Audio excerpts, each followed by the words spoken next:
Investors brace for uncertainty after Liberation Day tariff shock. Fallout from what's now known as Liberation Day, April 2, 2025, still lingers in the minds of investors. On that day, former President Donald Trump announced sweeping global tariffs, rattling financial markets and triggering a wave of volatility across stocks, bonds, and currencies. While markets have since rebounded, the scars left by that shock are reshaping how investors approach risk. In the days following the announcement, the S&P 500 plunged, the VIX volatility index spiked, and many investors fled to safe haven assets like gold. The dollar weakened, and fear of a renewed global trade war loomed large, though subsequent policy softening, including tariff implementation delays and partial trade deals, helped restore market confidence. The message was clear: tariff policies are no longer just background noise. They're market movers. Today, investors are adjusting their strategies. They're avoiding large exporters vulnerable to supply chain disruptions and favoring domestically focused sectors,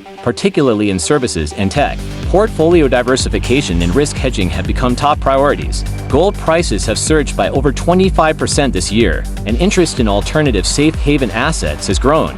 The return of political unpredictability, especially with Trump's potential second-term plans including further tariff hikes such as the proposed 10% universal import tariff, keeps markets on edge. While the S&P 500 may have reached new highs, the foundation feels shaky, and investors are cautious not to be blindsided again. Conclusion: Liberation Day wasn't just a market event, it was a wake-up call. Investors have learned that policy-driven market shocks can be swift and severe, and they are now preparing with a greater focus on resilience, diversification, and strategic caution.